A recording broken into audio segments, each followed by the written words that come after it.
मान जा। काहे रिसियाल हुआ, लेकिन माने वाला मर्द ना हो, टेढ़ियान जाता। तो मेहरा रुआ कहे का कहे,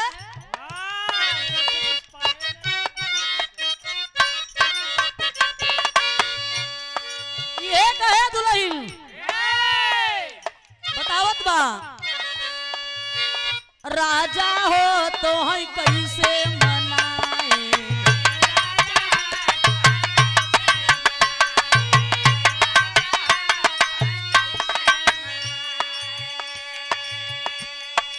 रतिया में हमके नया आई, अरे रतिया में हमके नया आई, दुल्हा हो तो है कैसे मनाए,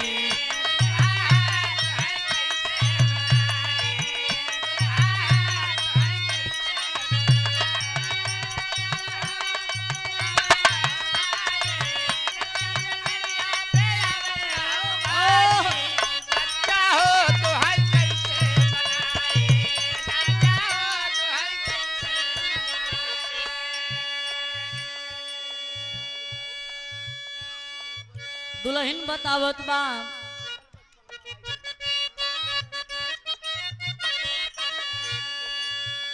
बीतल बचपनवा हो आई गई जाऊं,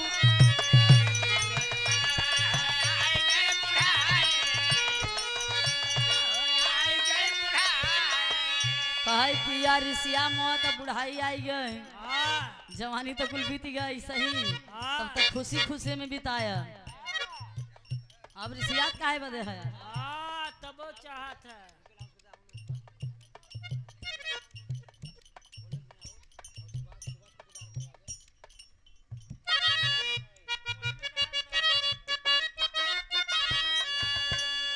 बीतल बचपनवा हो आई गई बुढ़ाई,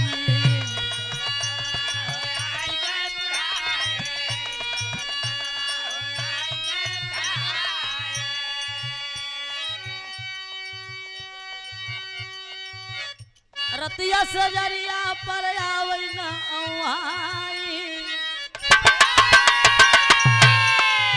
रतिया सजरिया पर आवई न औहाई, राजा हो तो कैसे मनाई,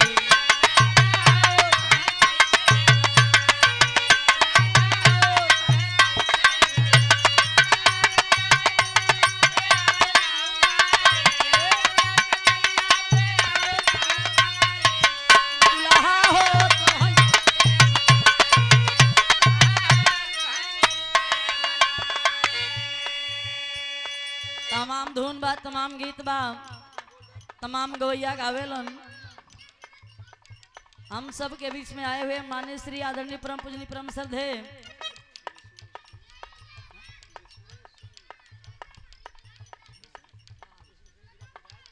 विष्णु सिंह जिला पंचायत, आप से हमारा निवेदन बा, हाथ जोड़ के विनती बा, कम से कम आप मंच पे आ जाइए, आपका स्वागत हो जाए एक बार। का बजावत हुआ,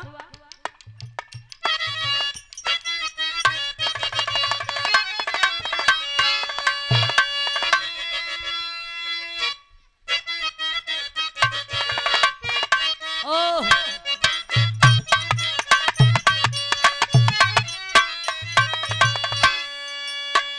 मास्टर बजावत हुआ इलाहाबाद वाली गीत, इलाहाबादी, हरे राम झकोरा मारही झूलनी, कैसन का झूलनी रही जौन झकोरा मारत रही, काजनी कनका कनका लहराई जाए, कहत बा कैसे, अरे राम झकोरा मारे झूलनी, ये बाबू झकोरा मारे झूलनी, कौन साड़ी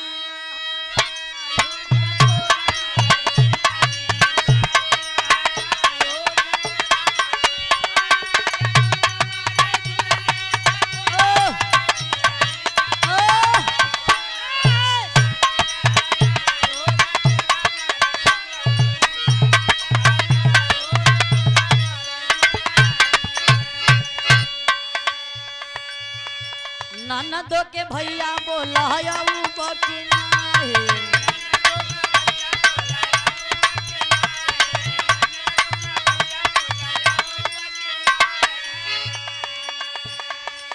मन का पियसिया बुझाऊ बाकी नाही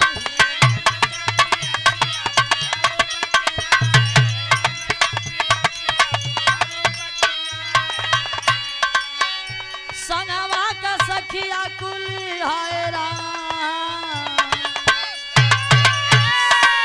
संगवा का सखिया कुल भैया कोर ओझा कोरा साड़ी लहरा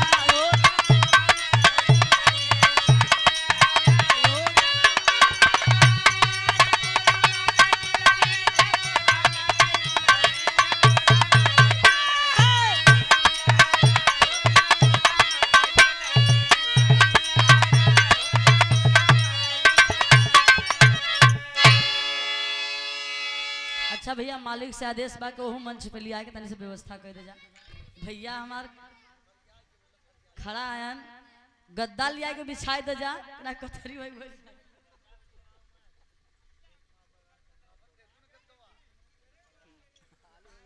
शिव कुमार प्रधान जी ये आपके तरफ से सादर 100 रुपया पुरस्कार प्रधान जी के चरणों में बहुत प्रणाम बा आशीर्वाद कामना बा 100 में सभी लोगों के प्रणाम बा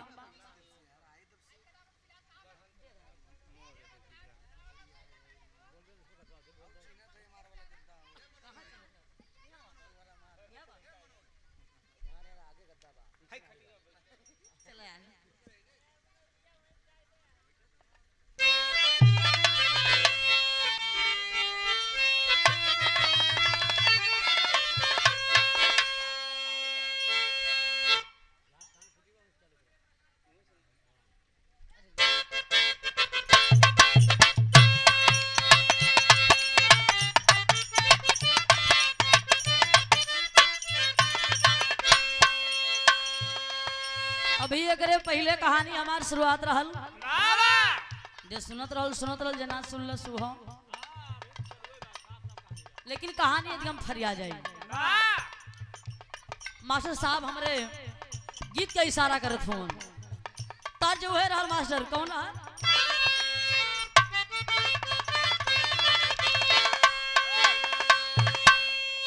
ओहे गीत बा कोनो मेहरारू अपना दुल्हा से मंगौले रहे का मंगौले रहल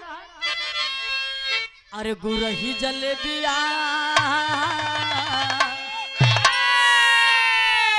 गुरही जलेबिया बिचाय पिया मेलावा में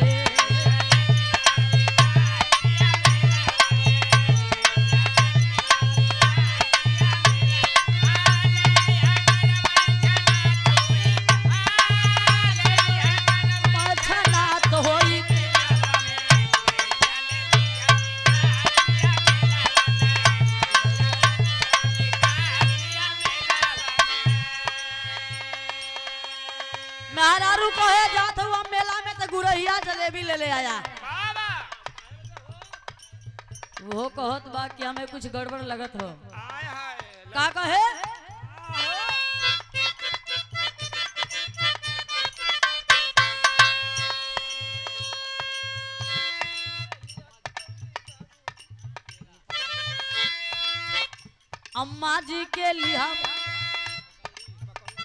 अम्मा जी के लिहा पकौड़ी बाबूजी के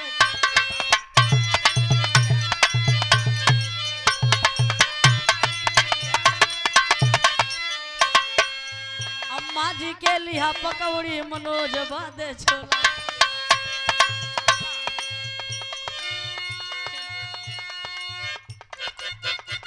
ले यहाँ गरम छनात होई मेलावा में ले यहाँ गरम छनात होई गुरही जलेबिया बिचा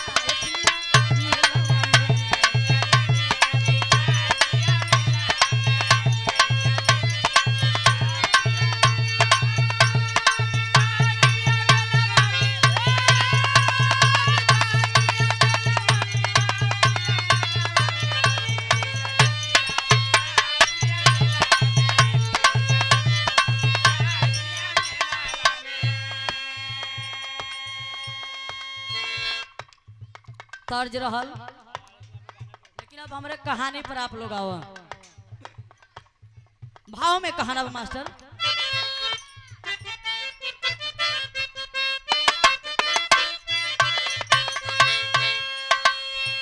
घोड़ा पकड़ा ही गईल मोरन के ना करिया में।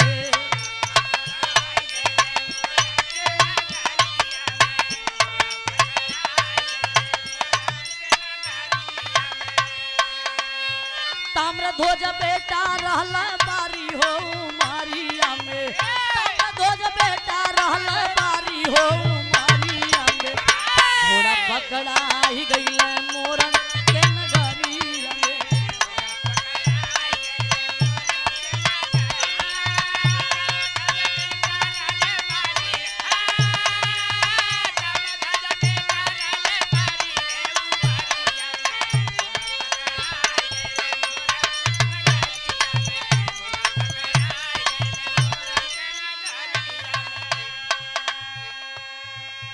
चलते चलते घोड़ा राजा मोरंग ध्वज के नगर में आता है।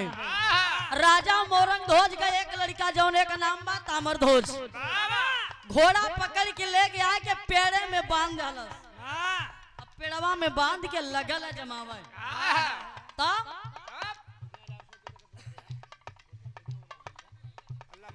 अच्छा मलकार साहब से हमारा हाथ जोड़ के विनती बा, तख्ता लगल उधर ऊपर ले जा करके भैया गद्दा उद्दा बिछा दिया।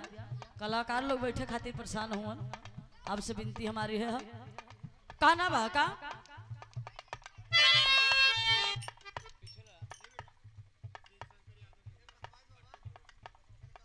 धर्म के पिताजी शिव शंकर बल्टा वाले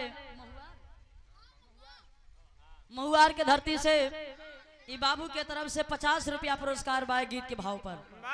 बहुत बहुत प्रणाम बा, आशीर्वाद की कामना बा। एक सर में सभी लोगों के प्रणाम बा।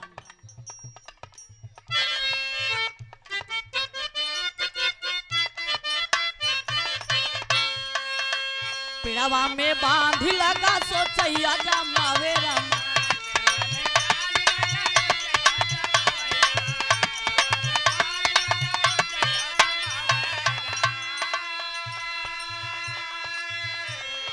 साथ में धवाना के मार के भगावे रमा।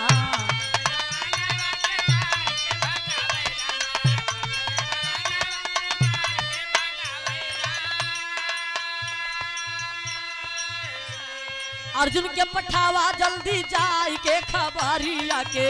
अर्जुन के पठावा जल्दी जाई के खबरिया के। पकड़ाई गईल मोरंग के नगरिया में।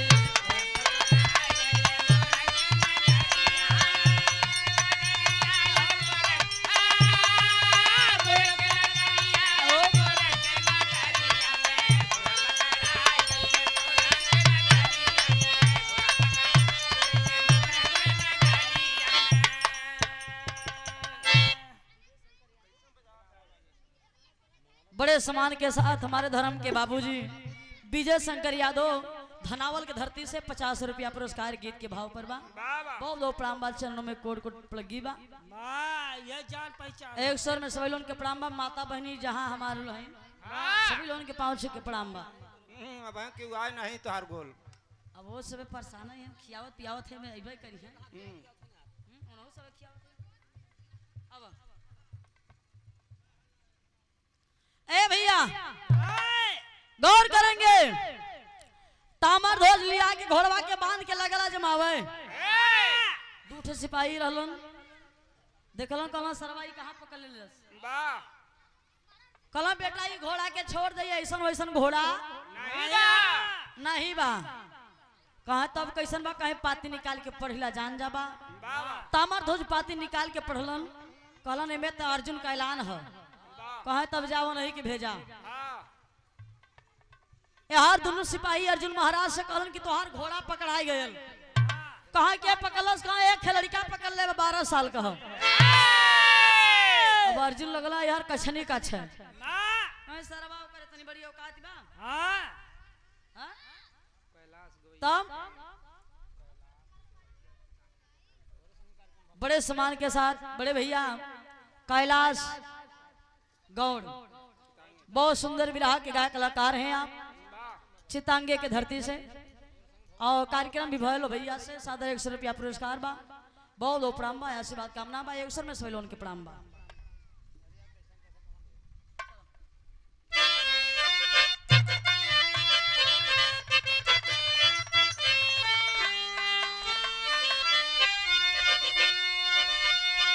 गीत लाइन बा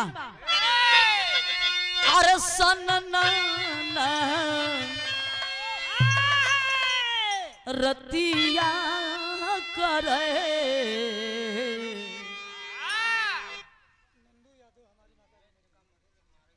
शोकाकुल परिवार से जो माता जी दुनिया से अलविदा हो गई हैं नंदू यादव जी आपके तरफ से ये 50 रुपया पुरस्कार चरणों में प्रणाम बा 5 के पलगी बा जाए आवे के तो दुनिया का काम हो जियाल बाव के जाए के हो लेकिन आत्मा झरोकों से झांक रही होगी आज हमारे दरवाजे पे इतना लोग जुटल हुए ऊपर वाले से मेरी विनती है आत्मा को उचित स्थान देने का कष्ट करेंगे कहना हो मास्टर गीत है बा कैसे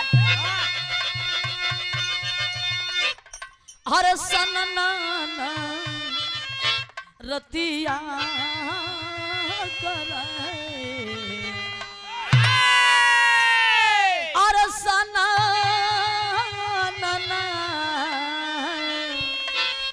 रतिया करे डोल जब पावनवारा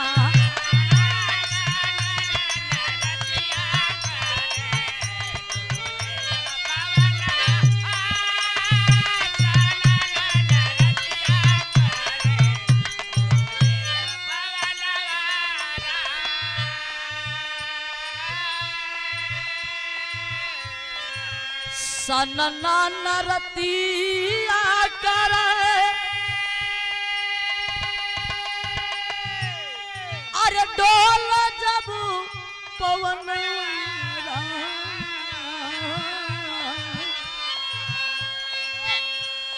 कहिदा भौजी भैया जी से कहिदा भौजी भैया जी से कही दे तन गावनवा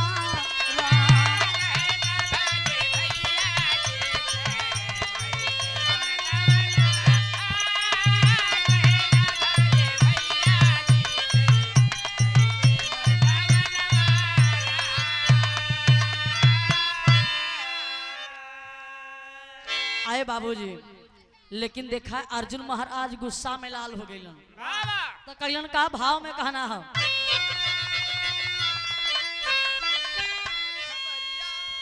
अरे पवले खबरिया चढ़ली अरे पवले खबरिया चढ़ली अर्जुन का पुतरिया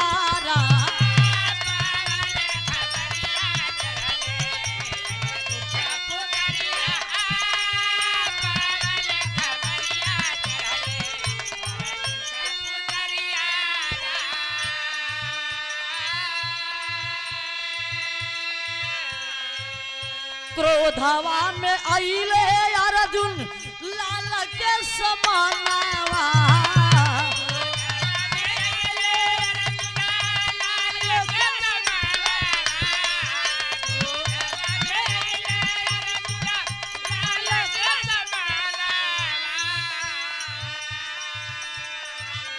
डापटी के बोले भागी जात बेटहनावा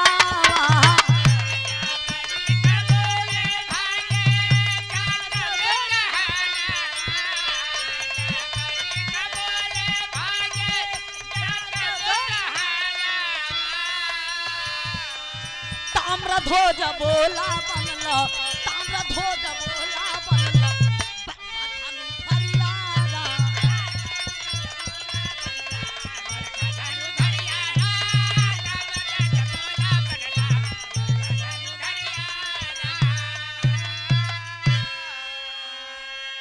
ए लड़के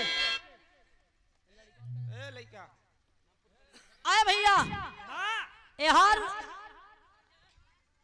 अर्जुन महाराज अपन सिपाही लहलन चल जालन जब बनवा में इलन देखलन कहला कहां बारे लड़कवा कहां हो तो नहीं देखा कहाँ तोरे नहीं देखा तो पेड़वा के नीचे में कहाँ न बैठल बा अखिया मतिया बिंद होई गो भाई यहर से अर्जुन महाराज गेले कोनो सरवा ये हाँ ये हो रे कहा कि कला ए भाई इतना ही छोड़ के देखे में लगत बा आई हमारे घोड़वा के पकड़ले बाई के पता नहीं है अर्जुन महाराज गेलन कला ए लड़के ई घोड़ा के छोड़ दे ई तोरे बस का ना अपने बाऊ के भेज कलो हई देखा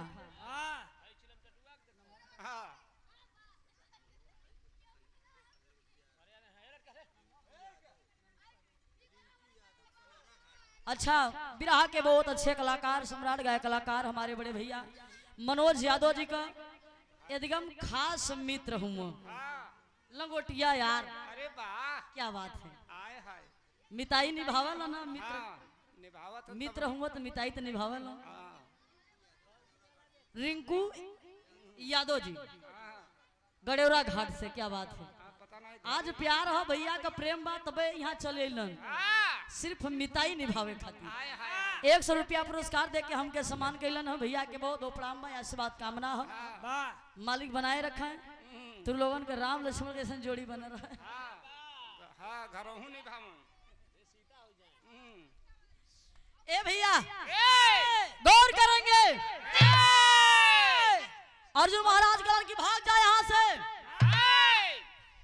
कलन की घोड़ा छोड़ब नहीं कलन नाम मन बात लड़ाई वही कहीं लड़ाई करब लेकिन घोड़ा छोड़ा तब चलो हमार तो हर फरियाई जाए अर्जुन महाराज धनुष बार लेलन सेना सजा के चल देना पीछे पीछे 12 साल का लड़का चलल बिरहा में चलरिया के भाव मास्टर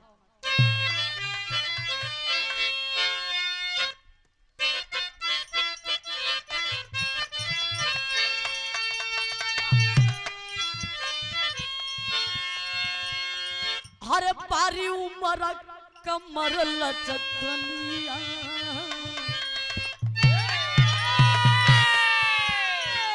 पारी उमर कमर लचकनिया गोरिया खींचे निहुर के पनिया गोरी का झूलई झूलनिया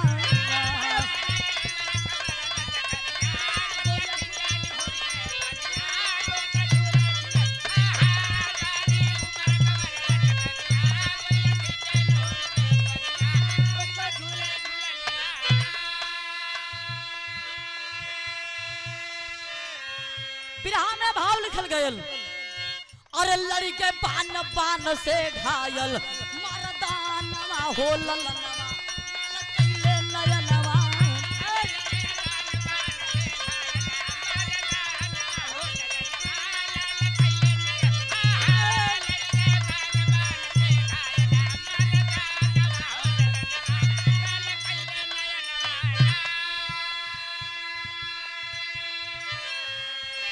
अर्जुन गिरे जंग में जाई तब से लड़ने आए कन्हा छरी गवो न हूँ कायऊ हाई कर जा हो सजो समय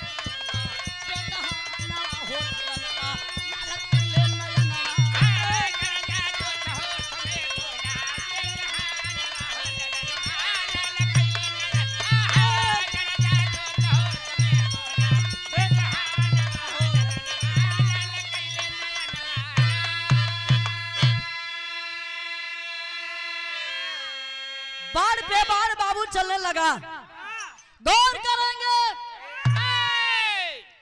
12 साल का लड़का ताम्रध्वज इतना बाढ़ चलाता है जितना अर्जुन महाराज का सेना रहल पूरी धारा साई हो गई वही टुकुर टुकुर बैठ के ताकत हुआ अरे बाप रे बाप ये तो पूरी सेनोई के मार डलस अर्जुन महाराज कला कि सारा छोड़ा बनाई जैसे ही तुम सबके मरले हुआ वैसे ही तो के जिंदा छोड़ब नहीं मारब जरूर चाहिए कैसो मारब लेकिन मारब जरूर अर्जुन महाराज आखिरी बार निकाले जोने बाढ़ का नाम दिव्यास्त्र रहल धनुष पे चढ़ा करके बाढ़ को छोड़ दिए बाढ़ जाए लगल बाबू लड़का की तरफ जब जाए लगल तो गौर करेंगे उस बार का जवाब देने के लिए उसके पास कोई बार नहीं बचा है। आखिरकार ताम्रध्वज मुरली वाले कन्हैया को पुकारने लगा, अरे मुरली वाले कन्हैया, प्रभु जब जब विपद पड़ल तब तब आप गोहार सुनला, आप चाहबा तो हमार जिंदगिया ही बच जाई और आप चाहबा तो यही से हमार जिंदगी समाप्त हो जाई। कन्हैया जी बंसुरी बजावत रहो, कान में आवाज गयल, कहला कि हमार भक्त बड़ा संकट में बा। कन्हैया जी उंगली उठाए, अपने अंगुली से सुदर्शन चक्र को बाबू छोड़ दिलन और सुदर्शन चक्र जा करके लड़कवा के चारों तरफ लगल घूमे, बिचवा में वो लड़का खड़ा हो। तो देखा समय बीतत बा, लेकिन हाई यार भयल का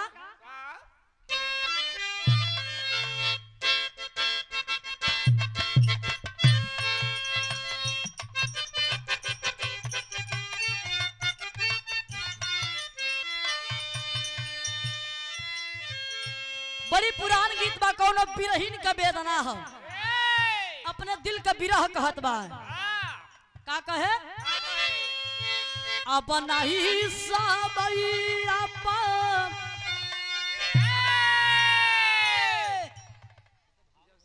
अच्छा चला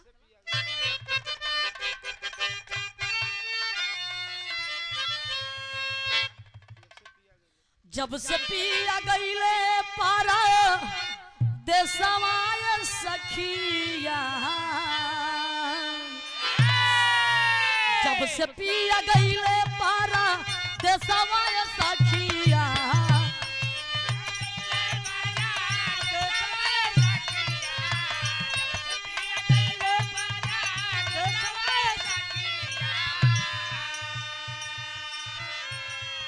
जब से पिया गईले पारा देशवाय सखिया, सन सवा नया भेजले ये गुइया।